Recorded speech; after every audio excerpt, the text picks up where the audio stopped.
राजस्थान का मतदाता किसका भाग्य विधाता। नमस्कार, खबरफास्ट की बेहद ही खास पेशकश, बड़ा मुद्दा देख रहे हैं आप और आपके साथ मैं हूं शाहबाज खान। राजस्थान में मतदान जो है समाप्त हो चुके हैं। मतदाता अपने मत का इस्तेमाल कर चुके हैं। उम्मीदवारों की किस्मत वोटिंग मशीन में कैद हो चुकी है और सत्ता पर काबिज होने का दावा कर रहे राजनीतिक दलों को अब अगर कुछ करना है तो वो है इंतजार। 3 दिसंबर का जिस दिन किस्मत का पिटारा खुलेगा यानी कि नतीजे घोषित होंगे, कांग्रेस का दावा है कि इस बार राज नहीं रिवाज बदलेगा और कांग्रेस फिर एक बार सत्ता पर काबिज होगी। वही बीजेपी रिवाज कायम रहने और सत्ता परिवर्तन का दम भर रही है। लेकिन वोटिंग परसेंटेज किस और इशारा कर रहा है, माहौल किसके पक्ष में बन रहा है, यह सवाल अपने आप में कई संभावनाओं को समेटे हुए हैं। आज इन्हीं पर चर्चा करेंगे।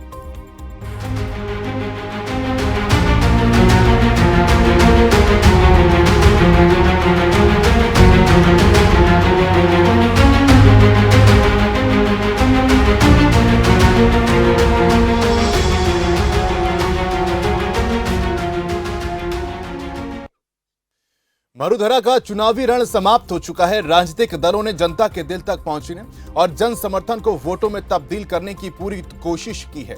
सत्ता पाने की जद्दोजहद करने वाले राजनीतिक दलों के सामने चुनौतियां भी बेशुमार रहीं। राजनीतिक गलियारों में राज्य के इस चुनाव को राज और रिवाज बदलने की लड़ाई के रूप में देखा जा रहा है, जिसे जीतने के लिए बीजेपी ने नया प्रयोग करते हुए राजस्थान में 7 मौजूदा सांसदों को चुनावी मैदान में उतार दिया।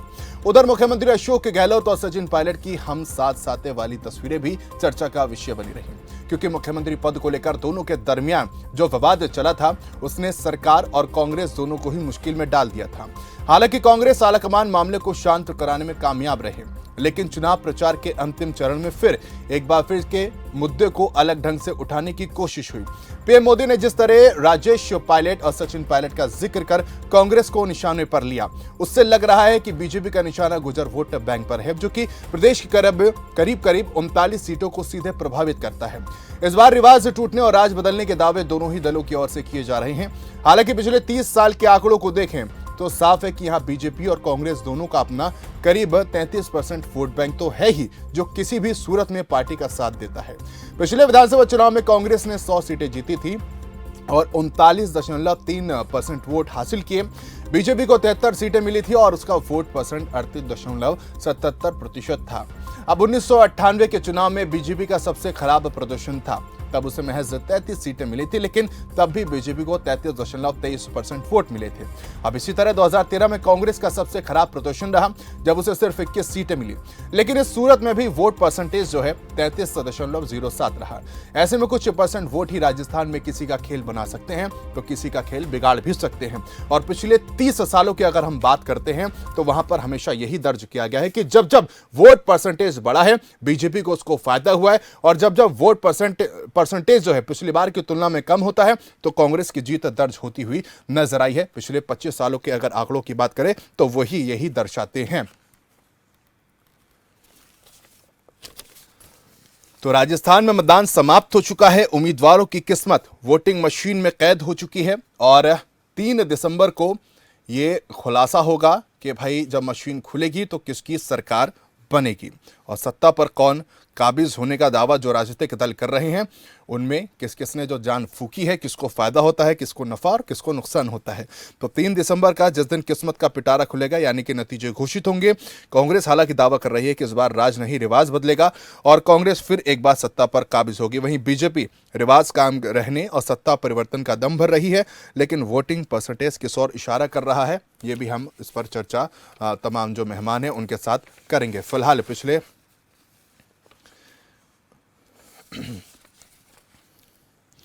तो चलिए चर्चा की शुरुआत करते। तमाम मेहमान जो हमारे साथ जुड़ गए उनका तारुफ आपके साथ कराना चाहता हूं। कृष्ण कुमार जानू है प्रवक्ता बीजेपी के, इकबाल अहमद है नेता कांग्रेस के और राधेश्याम उपाध्याय हैं प्रवक्ता आम आदमी पार्टी के, राकेश झा राजनीतिक विश्लेषक है। आप सभी का बहुत स्वागत है खबरफास्ट पे। कृष्ण कुमार जी, पहला सवाल आपसे ही है कि राजस्थान में हर 5 साल में सत्ता बदलने का रिवाज है और ये रिवाज जो है पिछले 30 सालों से चलता आ रहा है, तो राज बदलेगा या रिवाज इस बार? बड़ा बेसिक सवाल है सर।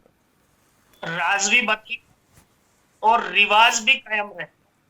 अशोक जी गहलोत जब भी मुख्यमंत्री बनते हैं कांग्रेस को सत्ता से हटाकर ही दम लेते हैं और इस बार भी उसी परंपरा का निर्वहन करेंगे तो इसलिए राज भी बदल रहा पिछले है और पिछले परंपरा पिछले भी। पिछले 30 साल में वसुंधरा राजे और गहलोत यही सीएम बने, तो ये बात तो बीजेपी पर भी लागू होती है।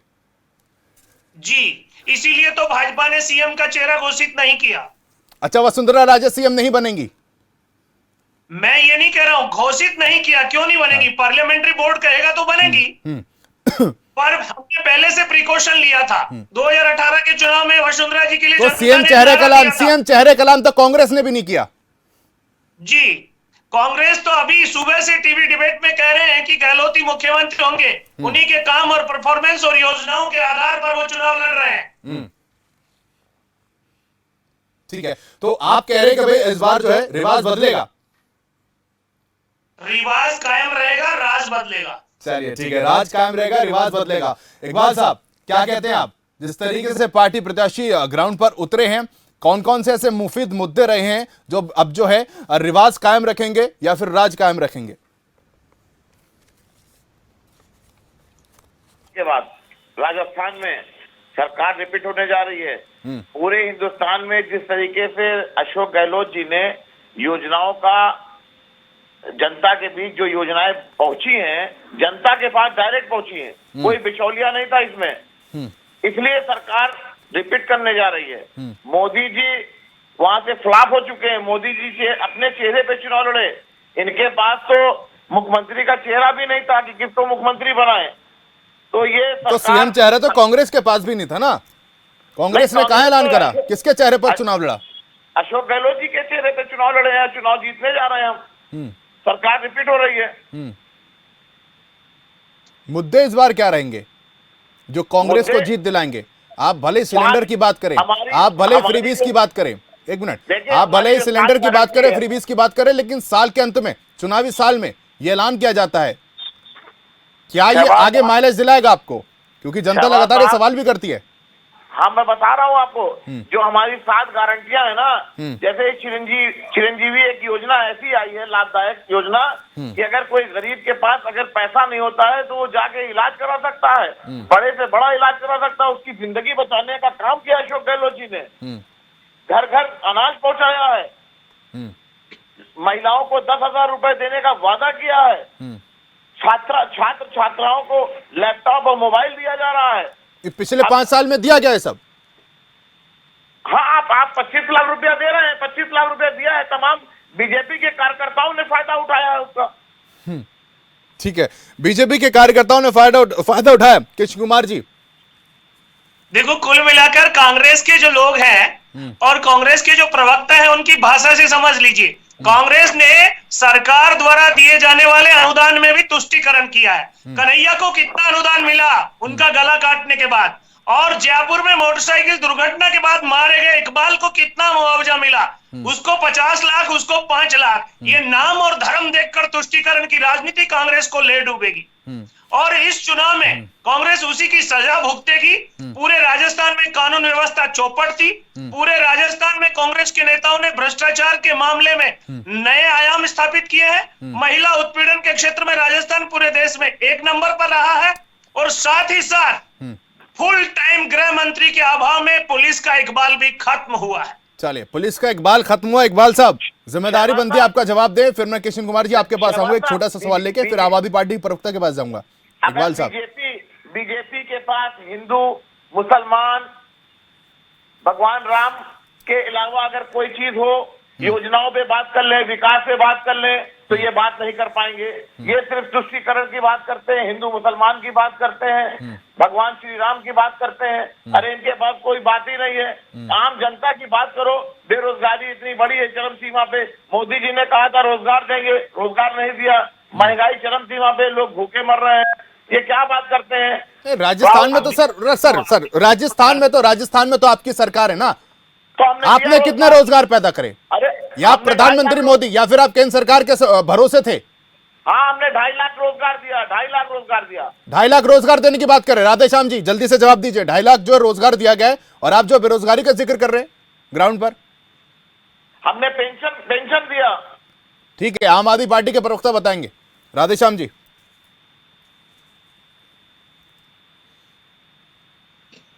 कांग्रेस और बीजेपी के दोनों प्रवक्ताओं को सुन रहा था। मुझे लग रहा है कि इन दोनों पार्टियों में अहम और वहम बहुत ज्यादा आगे है।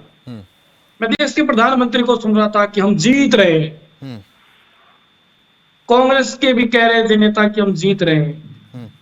मैं पूछना चाहता हूं कि हम जीत तो जाएंगे और हम जीतते आए हैं और जीतेंगे, हारेंगे, जो लड़ा नहीं वो हारा नहीं, ये चलेगा सब कुछ।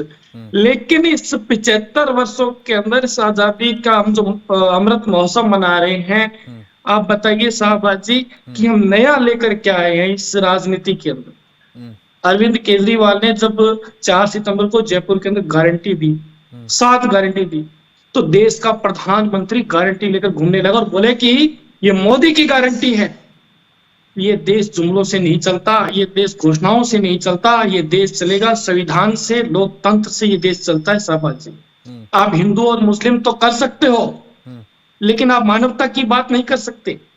आप दूसरे देशों की बराबरी तो कर सकते हो, लेकिन आप इस बात की गारंटी नहीं ले सकते कि हम साफ और स्वस्थ राजनीति की बात करेंगे। ये कभी नहीं कर सकते ये लोग। बार बार मैं सुन रहा था कि कन्हैया वाला कभी लाते हैं, कभी वो अपराध की बात लाते हैं। भारतीय जनता पार्टी के 61 विधायक अपराधी थे। और शाहबाज जी, आपने देखा होगा कि गिरिराज सिंह मलिंगा, जिन्होंने कांग्रेस के मंत्री थे और उन्होंने एक अधिकारी की टांगे तोड़ दी थी, और भारतीय जनता पार्टी ने पूरा सदन तक किया था।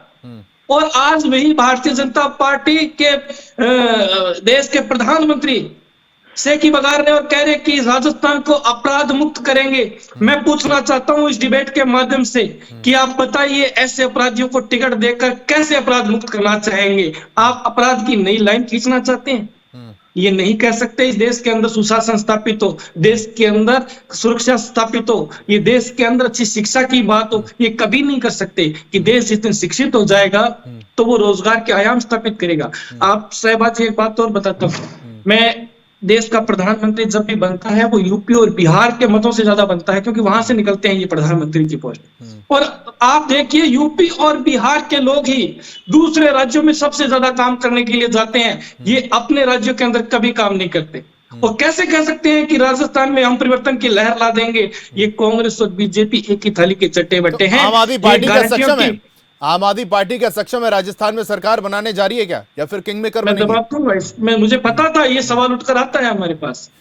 आम आदमी पार्टी एक छोटी सी पार्टी थी, ये सबने कहा ये छोटी सी पार्टी। हमने दिल्ली के अंदर शुरुआत की, हमने दिल्ली के लोगों से जब चर्चा की, लोगों से हमने उनकी भावनाओं को समझा कि ये लोग चाहते क्या हैं, तो हमने वहां पे सरकार बनाई। और वही उसका परिणाम ये रहा कि हम पंजाब में, जब पंजाब के अंदर इन बड़े बड़े रिश्वतखोरों की दुकानें बंद की और वहां पर पंजाब के अंदर मान साहब की सरकार बनी, आम आदमी की सरकार बनी, आम आदमी की सरकार बनी थी। और इन्हीं पार्टियों के बड़े बड़े रिश्वतखोरों को घर में भेजा था राजस्थान में। अब मैं राजस्थान में आ रहा हूँ। राजस्थान के अंदर बिल्कुल हमने कहा राजस्थान बड़ा क्षेत्र है, हम धनबल से कमजोर लोग हैं, हमारे जो स्वास्थ्य की गारंटी या हमारी शिक्षा की गारंटी है, ऐसे मुखियों को ये भारतीय जनता पार्टी ईडी का भय दिखाकर उनको जेल में डाल दिया, हमारे नेताओं को अंदर कर दिया। लेकिन फिर भी हमें राजस्थान की जनता जितना मत देगी, हम ये मानेंगे कि हम फिर से अच्छी तैयारी करेंगे और फिर से इस नूरा कुश्ती के खिलाफ एक बुलंद झंडा करेंगे। अब इसमें कोई दो राय नहीं, क्योंकि हमें गुजरात के लोगों ने आपका कॉन्फिडेंस कम लग रहा है, आम आदमी पार्टी का राजस्थान में कॉन्फिडेंस कम लग रहा है। आप कह रहे हैं कि दोबारा से मेहनत करेंगे, ठीक है? देखिए, मैं इसमें कहीं मैं मोदी जी की तरह फेंकता नहीं हूँ, मैं अशोक गहलोत की तरह फेंकता नहीं हूँ। हमने कहा कि हम मजबूती से चुनाव लड़ेंगे, हमारे पास साजो सामान की कमी है, बिल्कुल हमारे पास अच्छे कार्यकर्ता हैं, लेकिन उनके पास धनबल नहीं है। हमने जितने लोगों को टिकटें बांटी, आप देखिएगा कि वो बहुत ही मध्यम घर से लोग हैं, उनके पास इतना सामान नहीं है कि वो बूथों पर जाकर लोगों के लिए धनबल की व्यवस्था कर सके। मैं देख रहा हूं कि आपने देखा होगा कि जो इन्होंने कांग्रेस और बीजेपी ने जो विधायकों की लिस्ट बनाई, उनमें उन्होंने अपनी जो संपत्ति का ब्यौरा दिया। मैं कांग्रेस और बीजेपी के प्रवक्ताओं से पूछना चाहता हूं, वो बताएं कि वो ब्यौरा सही था क्या? चार बार एमएलए रहने के बाद, वो अपनी संपत्ति, सब आज सुनिए, वो अपनी संपत्ति का ब्यौरा देते हैं कि हमारे पास 10 लाख रुपए हैं। कृष्ण कुमार जी जल्दी से, वाली बात है। ठीक है, कृष्ण कुमार जी जल्दी से काउंटर जवाब दीजिए, फिर मैं राकेश झा की तरफ जाऊंगा। देखिए, आप आदमी पार्टी सुचिता की राजनीति का नारा देकर आई थी, अन्ना के कंधों पर सवार होकर आई थी, अन्ना को धक्के देकर बाहर कर दिया, अपने सारे साथियों को बाहर कर दिया, और अरविंद केजरीवाल के सांसद भी जेल में है, मंत्री भी जेल में है, विधायक भी जेल में है, और अब तो खुद का भी नंबर लगा हुआ है। मान लिया कि ये भेदभाव की कार्रवाई है, तो न्यायालय आपको जमानत क्यों नहीं दे रहा? आप जनता के बीच विक्टिम कार्ड कब तक खेलते रहेंगे? आपकी उपलब्धियां दिल्ली की जनता ने देख ली है। कोरोना में आपने क्या किया था, किस प्रकार ट्रेन भरकर आपने जनता को घर जाने के लिए कह दिया था। आपकी जवाबदेही और आपके सरकार की जिम्मेदारी को जनता अब अवसर आने दो, दिल्ली में भी सबक मिलेगा। और पंजाब में आपने मैं आपको बताना चाहता हूँ कि दिल्ली के अंदर दिल्ली की जनता ने जब भारतीय जनता पार्टी को एमसीडी से बेदखल कर दिया था, आपकी वही अहम और वहम की राजनीति वहां सीट पर काबिज होकर बैठी रही और लोगों से कहते रहे हम स्थापित होंगे, हम सरकार बनाएंगे, जबकि आपके पास बहुमत नहीं था। आप सरकार बनाते कम हो, सरकारें खरीदते हो। आम आदमी पार्टी के विधायक और पार्षद खरीदे नहीं गए आपसे, क्योंकि वो जनता के द्वारा, जनता के दीन ईमान से चुने हुए लोग थे। वो आपसे नहीं खरीदे गए थे। आपने गोवा में खरीदे, आपने महाराष्ट्र में खरीदे, आपने एमपी में खरीदे, आपने तो राजस्थान में भी खरीदना चाहता। कृष्ण जी, मैं चाहूंगा जल्दी से जवाब दे, फिर मैं राकेश झा जी के पास जाऊंगा। ठीक है, एक एक करके बात करते ना। में अगर विधायकों की, सांसदों की मंडी लगेगी और राजनीति करने वाले दल खरीदेंगे तो आपत्तिजनक क्या है? आप ऐसे लोगों को चुनते ही क्यों? स्वीकार कर रहे हो, आप खरीद फरोख्त की राजनीति करते हो, आप स्वीकार करते हो, आप खरीद फरोख्त की राजनीति करते हो। आप ठीक है, एक बात बताइए राधेश्याम जी, एक बात बताइए राधेश्याम जी, एक बात बताइए, एक मिनट राधेश्याम जी, एक बात बताइए। आप कहिए इस मंच के माध्यम से, हमें लाखों लोग देख रहे हैं कि आप काम के नाम पर वोट मांग के दिखाइए। राकेश झा जी, आपको और रुक करना चाहूंगा। ठीक है, आप दोनों एक मिनट चुप हो जाइए। ठीक है, के नाम पर आप वोट मांग रहे थे। राकेश झा जी, आपसे जानना चाहूंगा भाई, इस बार कौन कौन से मुफीद मुद्दे रहे हैं और नाम पर या फिर काम पर वोट पड़ा इस बार? बड़ी बात है शहबाज जी की भारतीय लोकतंत्र की एक परंपरा रही है। ये लोकतंत्र का बहुत बड़ा महापर्व है और 1951-52 से लेके जब से प्रथम आम चुनाव हुए अभी तक लेकर जिन लोगों ने यहाँ की लोकतंत्र के और यहाँ के स्तंभों के बारे में प्रश्न चिन्ह उठा रहे हैं, तो मैं सभी को बताना चाहूंगा कि जो चीफ इलेक्शन कमीशन होते हैं उसके माध्यम से आर्टिकल 324 के माध्यम से पूरे देश ने 1952 से लेके आज तक चुनाव देखे हैं। चाहे राजनीति का अपराधीकरण हो या अपराधी का राजनीतिकरण हो, धन बल हो, चाहे एफिडेविट की बातें हो, चाहे चुनाव चिन्ह की बातें हो, सभी का फैसला हमारे वही संविधान और वही सीईसी करता है। पहली बात। दूसरी बात, जहां तक अपने अपने विचारों का, आपने देखा कि अंग्रेजों से भी लड़ाई लड़ी गई, अनेक पार्टियां थी, अनेक वहां के लोग थे, हर का अपना अपना विचार था। आजाद हिंद फौज भी सुभाष चंद्र बोस के नेतृत्व में लड़ा, गांधी जी भी, नेहरू जी भी लड़े, बाकी भी सीआर दास और भगत सिंह भी लड़े। यही तो यहाँ की खूबसूरती है कि बहुत संस्कृति है, मल्टीकल्चरलिज्म है। इसमें हमारे मतभेद हो सकते हैं, लेकिन मनभेद हमें नहीं बनाना है, न टीवी डिबेट्स में, न कि समाज के अंदर। आपने कहा कि जिन मुद्दों को लेके, देखिए चूंकि ये सभी प्रदेश में मानता हूं दुर्भाग्य है। आपने कहा गुड गवर्नेंस की बात, 1900 जो पहली बार जो पंचवर्षीय योजना बनी, आज से लेकर आज भी ये बीमारू राज्य के स्टेट में है। ये बड़ी दुख की बात है कि बीमारू स्टेट, चाहे बिहार हो, मध्य प्रदेश हो, राजस्थान हो, कोई भी जो स्टेट है, इसके अंतर्गत जो अमूनन जो विकास होना चाहिए वो विकास नहीं हुआ है। इसके लिए जो हमारे पास समय संसाधन रहते हैं उसमें हमने बहुत सारे काम किए हैं। जहां तक वहां पे जो विकास के मुद्दे हैं वो सभी लोगों तक नहीं पहुंचा है। और सामाजिक जो ताना बाना है, गुज्जर समुदाय की जो बात है, बाकी भी जो चीजें हैं, मीना समुदाय की बात है, तमाम कुछ ऐसे वर्ग हैं जो डेवलप हुए हैं। आपने बड़ा अच्छा जिक्र किया कि पिछले 30 सालों में रिकॉर्ड रहा है कि हर 5 साल के बाद एक नई सरकार आती है, यानी कांग्रेस की सरकार है तो फिर बीजेपी की सरकार है तो फिर कांग्रेस की। ऐसी परंपरा राजस्थान की रही है। मैं समझता हूं कि वहां के वोटर काफी मैच्योर हैं और इसको डिसाइड करेंगे कि राकेश जी, एक इंपॉर्टेंट बात ये भी है, मैं चाहूंगा हमारे दर्शक इसको सुने और समझे भी, कि अगर पिछले 25 सालों की बात करते हैं, वोट प्रतिशत अगर पिछले साल की तुलना में ज्यादा होता है, मतदान ज्यादा होता है, तो भाई बीजेपी की सरकार बनती है। ये पूरा रिकॉर्ड भी है मेरे पास। और अगर वोट प्रतिशत कम रहता है पिछले साल की तुलना में, तो कांग्रेस की सरकार बनती है। देखिए इसका सीधा मैथमेटिक्स ये हम मान सकते हैं, क्योंकि देखिए जब अधिक से अधिक लोग मतदान तक जाते हैं, आपने देखा कि पहले मतदान फिर जलपान, इस तरह के स्लोगन्स भी दिए जाते हैं, क्योंकि हर के अपने अपने शाहबाज भाई कैडर बोस हैं। बीजेपी का अपना कैडर बेस है, कांग्रेस पार्टी का वहां अमूमन यही दो पार्टी जो है कैडर बेस्ड काम करती है। बाकी जो पार्टियां हैं, चाहे रीजनल पार्टी हैं, चाहे और भी कोई पार्टीज हैं, जो अपने एक फेम और उनका फेस वैल्यू होता है। तो मेरा ऐसा मानना है कि यदि ज्यादा वोट होगा तो जाहिर सी बात है कि बीजेपी को फायदा दिखता है, और वो हर साल का ऐसा ट्रेंड रहा है। यदि आप उसके स्ट्रक्चर्स को देखेंगे और वोटिंग परसेंटेज को देखेंगे, इसमें यही है कि चूंकि ज्यादा वोटिंग्स होती है तो उसमें बीजेपी को फायदा दिखता है, क्योंकि उनके कैडर बोझ जो है एक तरीके से ज्यादा लोग जुड़ रहे हैं, खास के जो यूथ हैं वो भी कनेक्ट हो रहे लेकिन हैं। क्या बीजेपी को डर सता गया एंटी इनकम्बेंसी का, जो कि 7 जो है दिग्गजों को उतारना पड़ा, केंद्रीय मंत्रियों को उतारना पड़ा और ये फैसला यहां पर लेना पड़ा? मैं इसका जवाब लूंगा बीजेपी प्रवक्ता से, लेकिन उससे पहले जो है कांग्रेस के प्रवक्ता का मैं रुख करना चाहूंगा। इकबाल साहब, सवाल आपसे दरअसल ये है कि पार्टी में गुटबाजी को लेकर समय समय पर सवाल उठते रहे हैं और बीच में कहा जा रहा था कि भाई आपसे जो रंजिश है वो दूर हो गई है, लेकिन कल ही अशोक गहलोत का बयान आता है कि भाई 200 सीटों पर वोट डाले मेरे को देखकर। फिर जो है सचिन पायलट का जो है बयान आता है, वो कहते हैं कि भाई किसी एक शख्स पर वोट नहीं डलते, पार्टी कांग्रेस है, कांग्रेस को वोट दें। नहीं, कोई गुटबाजी नहीं हमारे वहाँ, गुटबाजी की कोई बात ही नहीं है। हम लोग सब एक है, कांग्रेस के परचम के नीचे चुनाव लड़ा गया है और सरकार की योजनाएं इतनी अच्छी थी, उसी बेस को लेके हम जनता के बीच गए और जनता ने हमको भरपूर वोट दिया है।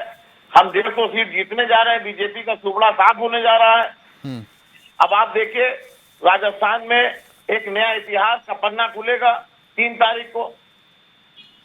मोदी जी आए थे अपना मुखौटा लेके, क्या प्रधानमंत्री जी? मोदी जी जब आए थे तो सचिन पायलट को लेकर चिंता भी जताई थी उन्होंने, कह रहे कि भाई जैसे आपने उनके पिता के साथ सलूक किया वैसे आप उनके साथ सलूक कर रहे हैं। अरे मैं मोदी जी से हाथ जोड़ के विनती करता हूँ, पहले अपने घर को बचाएं। वहाँ 3 से 4 टुकड़े हैं राजस्थान में, 3 से 4 टुकड़े हैं बीजेपी के कमेटी में, इनकी पार्टी में 4 टुकड़े हो चुके हैं। आप देखना, ये चुनाव हारने के बाद वो टुकड़े सब दिखने लगेंगे, अभी दिख भी रहे हैं। और उन टुकड़ों को अगर उन्होंने समेट लिया, एक बात बताइए, जो कांग्रेस में टुकड़े हो रखे हैं, अगर उनको टुकड़ों को उन्होंने समेट लिया तो मध्य प्रदेश वाला हाल हो जाएगा फिर आपका? ऐसा नहीं होने वाला है, अब ऐसा नहीं होने वाला है। अच्छा, ठीक है, बीजेपी प्रवक्ता से चाहूंगा आप जवाब दें। भाई आपको क्यों चिंता हो रही है सचिन पायलट की? आरएसएस के लोग, राहुल जी ने कहा आरएसएस के लोग कितने हैं, हमारी कांग्रेस पार्टी से चले जाएं, और वो चले गए। बीजेपी प्रवक्ता से पूछ रहा था, सर आपको क्यों चिंता हो रही है सचिन पायलट की? क्या गुजर वोट जो है 30 से 50 के करीब जो है सीटों को प्रभावित करना चाहते हैं आप? देखो, राजनीति के हिसाब से होती है। देश में जहां कहीं भी किसी प्रतिभाशाली राजनेता के साथ अगर अन्याय होता है और देश का प्रधान सेवक अगर उसकी चिंता करता है तो वो अपने कर्तव्य का निर्वहन कर रहा है, कोई अतिशयोक्तिपूर्ण बात नहीं कह रहा है।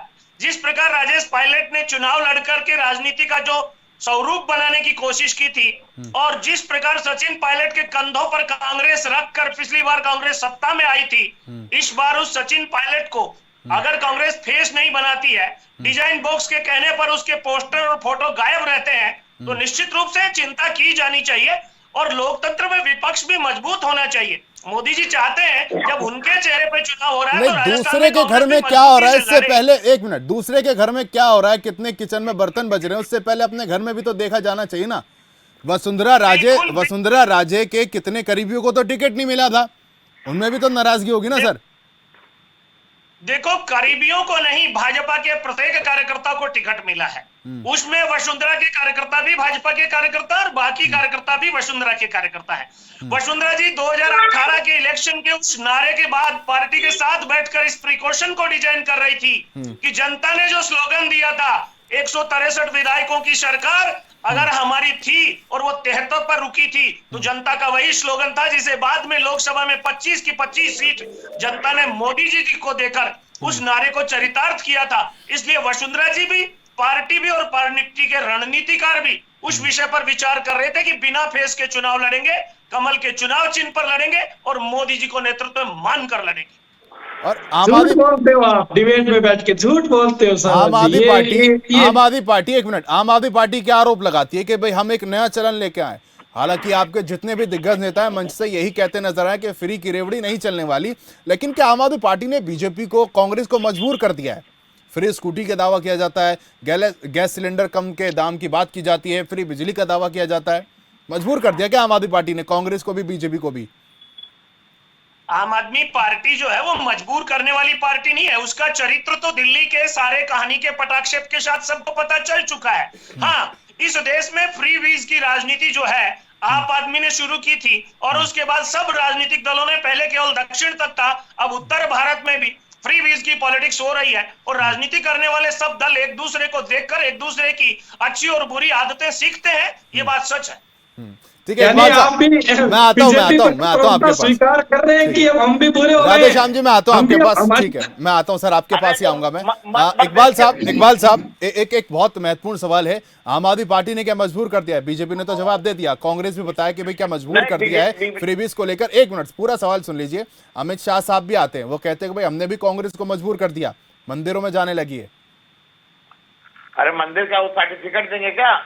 भगवान उन्हीं के हैं क्या सर्टिफिकेट देने के लिए? कौन मंदिर जाएगा, कौन चर्च जाएगा, कौन मस्जिद जाएगा? वो सर्टिफिकेट देंगे क्या बीजेपी के लोग? और बीजेपी से मैं सवाल करना चाहता हूँ कि ये कह रहे हैं कि फ्री बांटने वाला जो चलन चला है, तो ये इनके शिवा मध्य प्रदेश में मामा क्या कर रहे थे? मामा क्या कर रहे थे? 300 रुपया मैं दूंगा, मैं इसके लिए दूंगा, मैं रक्षाबंधन में दूंगा, मैं भी 450 रुपए में गैस सिलेंडर दूंगा। अरे मोदी जी से कहिए ना, पूरे केंद्र सरकार बना के बैठे हुए हैं केंद्र में, कल ही अनाउंस कर देना 450 रुपए में सिलेंडर। कृष्ण जी, क्या ऐसा हो सकता है? इकबाल जी जो कह रहे हैं, जो आप राज्य में घोषणा कर रहे हैं, क्या केंद्र सरकार जो है पूरे देश में कर देगी क्या लागू? कुल मिलाकर के केंद्र सरकार ने जो काउंटर योजना राजस्थान में लागू की है, अगर राजनीति की जरूरत होगी तो भारतीय जनता पार्टी इस चीज से भी परहेज नहीं करेगी। लेकिन कुल मिलाकर के फ्री बीज की राजनीति से भाजपा बचना चाहती है, लेकिन विपक्ष अगर देश को उसी दिशा में ले जाना चाहता है, बिना प्लानिंग के देश को चलाना चाहता है, आर्थिक नियोजन के बिना आगे बढ़ना चाहता है, संसाधनों के बिना फ्री बीज की घोषणा करना चाहता है, तो भाजपा भी राजनीतिक दल के नाते मजबूर होती है इस बात से। ठीक है, एक सवाल और भी है, मैं आऊंगा आपके पास। उससे पहले जो है आम आदमी पार्टी का प्रवक्ता कुछ कहना चाह रहे हैं। राधेश्याम जी अपनी बात रखिए जल्दी से सर। देखिए शाहबाज जी, बीजेपी प्रवक्ता ये तो खुल्लम खुल्ला स्वीकार कर दिया कि हम भी अब मेले हो गए हैं, लेकिन मैं आपको बताना चाहता हूँ कि हमने फ्री बीज नहीं किया। ये कह रहे थे रेवड़िया, ये रेवड़िया कहते थे, आज ये रेवड़िया बांट रहे हैं, बांट नहीं रहे, ये जनता के वोटों को खरीद रहे, ये वोटों की राजनीति मतलब वोटों की बोली लगा रहे थे। इनके पास विजन नहीं है। ठीक है, लेकिन आम आदमी पार्टी ने फ्री बीज नहीं किया, आम आदमी पार्टी ने जनता को उनका हक दिया था। हमने संविधान के अंतर्गत कहा कि जो आदमी सरकार बनाता है, मतदान करता है, वो उस आदमी को वो सुविधा मिलनी चाहिए, उसको अच्छा हॉस्पिटल मिलना चाहिए, उसको अच्छी स्वास्थ्य की योजना मिलनी चाहिए, उसको अच्छी शिक्षा मिलनी चाहिए, ताकि अच्छी शिक्षा मिले तो वो खुद अच्छे रोजगार खुद बना सकता है। ये हमने विजन दिया था। लेकिन भारतीय जनता पार्टी तो सोचा कि आम आदमी पार्टी को क्रॉस कर जाएंगे, और इन्होंने जैसे जैसे राजस्थान के अंदर हमने 7 गारंटियां दी, हमने कहा कि हम 300 यूनिट देंगे, इन्होंने पता नहीं कितनी यूनिट बता दी। हमने कहा कि हम बच्चों को फ्री शिक्षा देंगे, लेकिन इनकी योजना में एक सेकंड चलेगा, 1 सेकंड का समय दूंगा आपसे। इनकी योजना में हमारी योजना में फर्क है। हम कहते हैं हमने जो योजना दी है वो आपको मिलेगी, और ये कहते हैं ये योजना लेनी है तो लाइन में लग जाइए। हम लाइन में नहीं, जिस योजना का लाभ चाहिए लाइन में लगना पड़ेगा। और एक बात बताइए, घोषणा पत्र में जो आप घोषणाएं कर रहे हैं, आम आदमी पार्टी भी वही कर रही है, बीजेपी भी वही कर रही है, तो जनता आपको वोट क्यों देगी? इकबाल साहब जी, सवाल सुना नहीं आपने? नहीं, आप फिर से बोल रहे। सवाल यह है कि घोषणा पत्र में जो आप दावा वादा कर रहे हैं, बीजेपी ने भी वही करा है, आम आदमी पार्टी ने भी वही करा है, तो जनता आपको क्यों वोट देगी? आपने ये सवाल आपसे इसलिए हो जाता है कि आपने वहां पर 5 साल राज किया है, आपने 5 साल में तो दिया नहीं। हम सच बोलने वाले लोग हैं, और इनका नाम है बीजेपी, बहुत ज्यादा झूठ बोलने वाली पार्टी है भाई। आम आदमी पार्टी ने भी तो करके दिखाया है ना दिल्ली पंजाब में। अरे मैं तो कर रहा हूँ, वो कर क्या दिखाएंगे? मैं तो आपने तो चुनावी साल में घोषणाएं करी है सर। नहीं, आपको करना होता तो पीछे 4 साल में क्यों नहीं करा आपने? 5 साल में क्यों नहीं करा? चिरंजीवी योजना दे रहे हैं, लोगों को लाभ मिला है, लोग लाभ। गैस सिलेंडर कितना मिल रहा था? पेट्रोल कितना मिल रहा था? अरे पेट्रोल तो केंद्र सरकार के हवाले है। तो राज्य सरकार के हाथ में भी तो है सर, क्या बात कर रहे हैं? राज्य सरकार अनाप शनाप टैक्स लगा के लूट रही है जनता को। राज्य सरकार अपना टैक्स नहीं लगाती क्या? इकबाल साहब, 500 रुपए में सिलेंडर दे रहे हैं, 500 रुपए में सिलेंडर दे रहे हैं। अरे ये जनता पे एहसान नहीं मान सकते हम। राकेश झा जी, जिस तरीके से आप देख रहे, सुन पा रहे हैं, ये फ्री ब्रिज की जो राजनीति अब आई है, ये कितना काम करेगी? और सवाल मेरा पहले सवाल से भी जुड़ा है कि जब हम बात कर रहे थे, हमेशा जो वोट प्रतिशत बढ़ता है, बीजेपी जीतती है, लेकिन इस बार चुनौती क्या है? आम आदमी पार्टी, दोनों ही पार्टियों के लिए। क्या वाकई आप मानते हैं कि अगर जो क्षेत्रीय मुद्दे आम आदमी पार्टी वो उठाती है, और केंद्रीय मुद्दे भी इस बार जो है राजस्थान में हमने देखे हैं, तमाम 5 राज्यों में हमने देखे वो? देखिए शहबाज जी, सबसे बड़ी बात है कि जो वहाँ के मतदाता है बहुत ही मैच्योर है, मैंने पहले भी कहा है। क्योंकि सबसे बड़ा जो मुद्दा होता है कि आम आदमी की जरूरत क्या है, तो आपने देखा कि उनकी सबसे बेसिक नीड्स एजुकेशन है, हेल्थ है, एम्प्लॉयमेंट है। इस 3 पे कोई भी अच्छे ढंग से काम नहीं करना चाहता है। बात तो सभी करते हैं कि चलो ये करेंगे वो करेंगे, किसी भी चीज का एक कथन और कारण होता है। जैसे मैनिफेस्टो के अंदर जो भी चीजें दी जाती है, पहली बात तो ये चीजें कई बार हवाई रह जाती है, क्योंकि वो कोर्ट के द्वारा इन्फोर्सेबल नहीं है। जो लोग संवैधानिक ढांचों पर प्रश्न उठाते हैं उनसे मेरी असहमति है, क्योंकि सदैव से लेके आज तक जो भी आज संविधान को हम देख रहे हैं, संस्थाओं को देख रहे हैं, लोकतंत्र को देख रहे हैं, चुनाव को देख रहे हैं, ये हमारे सभी संवैधानिक व्यवस्थाओं की मजबूती को दर्शाता है। यदि हम राजनीतिक जुमलेबाजी के लिए कहें तो मैं कह सकता हूं कि बीजेपी या कांग्रेस या आम आदमी पार्टी, चूंकि लोकतंत्र के अंदर हर व्यक्ति, इवन हम और आप भी एक नई पार्टी खड़ी कर सकते हैं, यह एक खूबसूरती है लोकतंत्र के अंदर। क्योंकि आम जो जनता है उसको बेसिक नीड्स पूरा नहीं होता है, जिसके कारण वो हमेशा जो है एक अल्टरनेटिव ऑप्शंस ढूंढता है। आपने बिहार के अंदर देखिए कि जिस तरीके से पीके यात्रा चल रही है, जेडीयू और बाकी आरजेडी के अलावा, तो इसी तरीके से वहां के अंदर जो आम आदमी पार्टी है, लोगों ने एक भरोसा समझने का प्रयास किया है। लेकिन आम आदमी पार्टी की वहां पे बहुत ज्यादा जो वोट बैंक है, उनकी जो पॉलिसीज, प्रोग्राम और स्ट्रेटजीज है, वो वहां तक आम जनता तक जिस तरीके से पंजाब में और दिल्ली में पहुंचाया, वो नहीं पहुंचा पाए हैं। इतना तो तय है। आपके प्रश्न का उत्तर इस प्रकार है, क्योंकि बीजेपी और कांग्रेस ये मुख्य दो पार्टी ही जिम्मेदार है, और 3 दिसंबर को जब रिजल्ट आएगा तो उसमें पता चलेगा कि किस व्यक्ति को कितना अधिक मत मिला और कौन सी पार्टी जीतती हुई नजर आ रही है। यह माना जा सकता है कि बीजेपी की पलड़ा यदि जिस तरीके से आंकड़े दिखाए हैं, हो सकता है कि उसको कुछ वोट अधिक मिले। ये बताना मुश्किल है कि कौन सी पार्टी सरकार बनाएगी। वक्त की कमी है। अब जो है फाइनल कमेंट में लेना चाहूंगा किशन कुमार जी, पहले जो मैं आपके और करना चाहूंगा, मैं चाहूंगा आप जल्दी से जवाब दें, क्योंकि वो वक्त जो है वो थोड़ा कम है। सवाल दरअसल ये है कि वोट प्रतिशत अगर बात करें मुस्लिम की, तो 9% मुस्लिम वोट है। एक भी जो है मुस्लिम प्रत्याशी को टिकट नहीं दिया गया, तो क्या ये खिसकेगा? बीजेपी को इसका नुकसान होगा? जी, भारतीय जनता पार्टी ने अगर मुस्लिम प्रत्याशी को टिकट नहीं दिया और उसका नुकसान होगा। भारतीय जनता पार्टी को मुसलमानों की वोट कितने प्रतिशत मिलते हैं? अगर वोट नहीं मिलते तो टिकट देने की नौटंकी क्यों करनी? जिस क्षेत्र में आपको वोट नहीं मिलता और आप दिखाने के लिए, तुष्टीकरण की राजनीति के लिए, ये भारतीय जनता पार्टी की जो राजनीति सबके साथ सबके विकास की बात तो आप करते हैं ना, सबके साथ सबके विकास की बात तो आप करते हैं ना।